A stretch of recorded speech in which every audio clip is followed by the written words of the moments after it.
Vamos abrir espaço também para falar de saúde. Nosso quadro Saúde hoje destacando o tema o ronco, a síndrome do ronco, que vem ganhando cada vez mais destaque na medicina e já é considerada aqui a principal causa identificável de pressão alta, hipertensão arterial sistêmica na população. Também é um importante fator de risco para acidentes de trânsito e de trabalho, né? E é sobre esse assunto que a gente vai conversar agora com o médico otorrinolaringologista, Dr. Lucas Macedo, que já está aqui presente em nosso estúdio. Nossa voz. Saúde. Os principais riscos associados ao ronco é o nosso tema de hoje. Dr. Lucas Macedo, bom dia. Seja bem-vindo também aqui ao Nossa Voz. Bom dia, Neia. Bom dia a todos. Muito bem. Quais são as causas mais comuns do ronco? Então, Neia, é muito importante o espaço aqui, gostaria de agradecer, porque é um tema muito relevante, né? O ronco, ele sinaliza, né? É um sinal de que tem algo errado, né? E o que geralmente está por trás do ronco é a apneia do sono, ou seja, o indivíduo ele não consegue manter a respiração enquanto ele está dormindo, né? Ao longo das últimas décadas, a gente tem observado um aumento, assim, significativo da apneia do sono e tem uma correlação muito importante com excesso de peso, sobrepeso, obesidade, além de outros fatores, mas o principal é esse. Muito bem, Karine. E aí, no caso, quais são as consequências, né, de quem apresenta esse tipo de quadro e no que isso interfere na saúde, né, do indivíduo?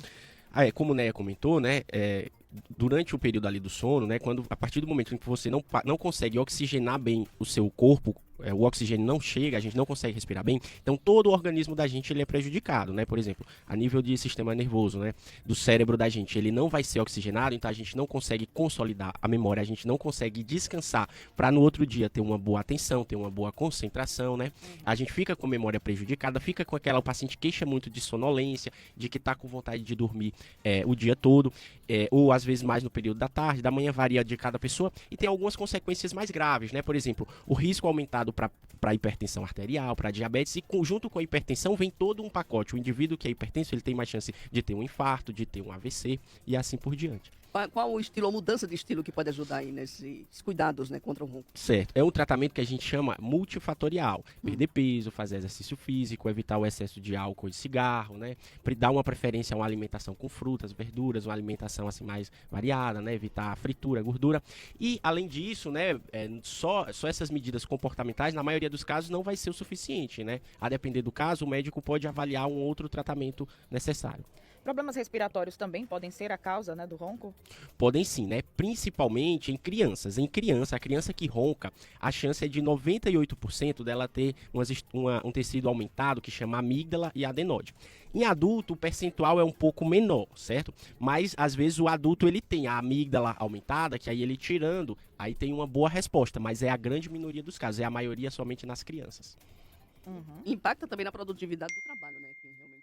Sim, com certeza. Por quê? Porque a memória da gente ela é consolidada enquanto a gente dorme e não só enquanto dorme. Fechou o olho ali, não quer dizer que você está tendo um bom sono. Você precisa aprofundar o sono, né? Chegar nos estágios mais profundos do sono para que a gente consiga consolidar a memória da gente, né? E nas crianças também, a gente produz o hormônio do crescimento enquanto a gente dorme. Então, muitas vezes chega pra gente a criança que está tendo muita infecção, que está roncando, e ela tá ali com um peso que está estagnado, não ganha peso. Depois que faz o tratamento, que faz a cirurgia, que ela passa a respirar, dormir bem, ela passa a se desenvolver mais, tem um crescimento, um ganho de peso adequado. Existem opções cirúrgicas também para o tratamento do ronco? Isso, né?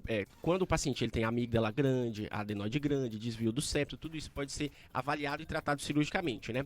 Para adulto, a grande maioria dos casos, né, o tratamento considerado assim padrão ouro é o famoso CPAP, né? Quando o paciente dorme com aquela máscara que vai ficar jogando oxigênio para que não falte oxigênio para o paciente enquanto ele dorme, né?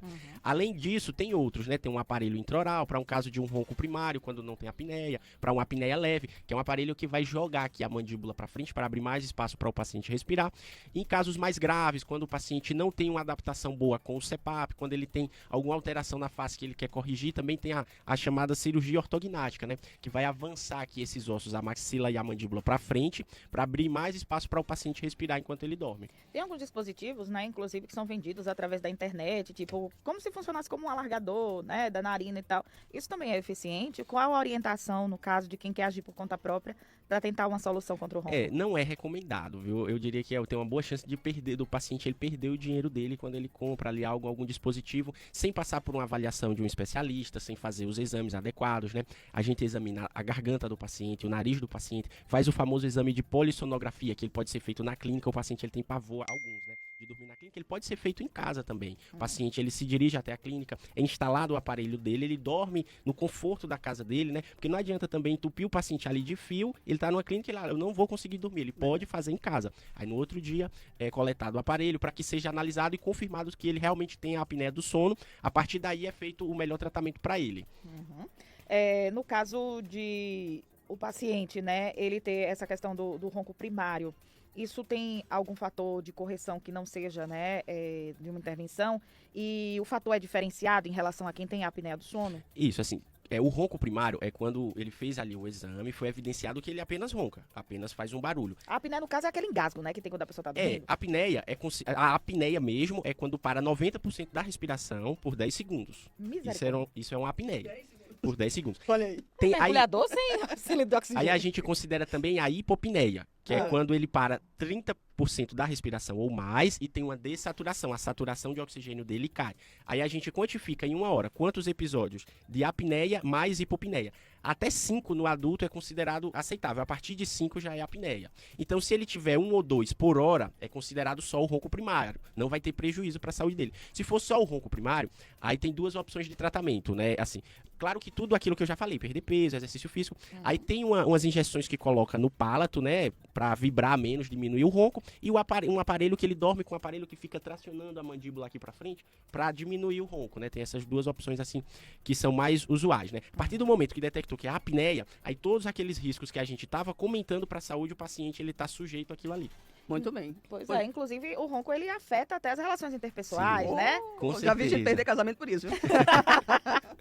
Eu costumo brincar com os pacientes, vamos lá, vamos tratar, vamos salvar esse casamento, porque geralmente é mais comum em homem, viu? E geralmente eles vêm porque tá incomodando a parceira, né? Exato. Porque, digamos, ali é uma doença silenciosa, o indivíduo, ele tá dormindo, ele tá ali inocente, ele não sabe que a respiração dele tá ruim. Quando ele Ele vem... acorda a casa toda, mas ele mesmo não percebe. Ele só vem ter aqueles que a gente chama de despertares noturnos, ele acorda engasgado, nos casos mais de moderados para graves. Nos casos mais leves, ali, pouco moderado, é a esposa. Ele incomoda a esposa, os filhos, quem tá ali no ambiente, né? Que vai sinalizar para ele que tem algo errado. Muito bem. Né, só mais uma questão sobre o acordar o paciente, né? Pode ser acordado, é recomendado, não? O que Dá um fazer? chute, uma cotovelada ali. Uma travesseirada.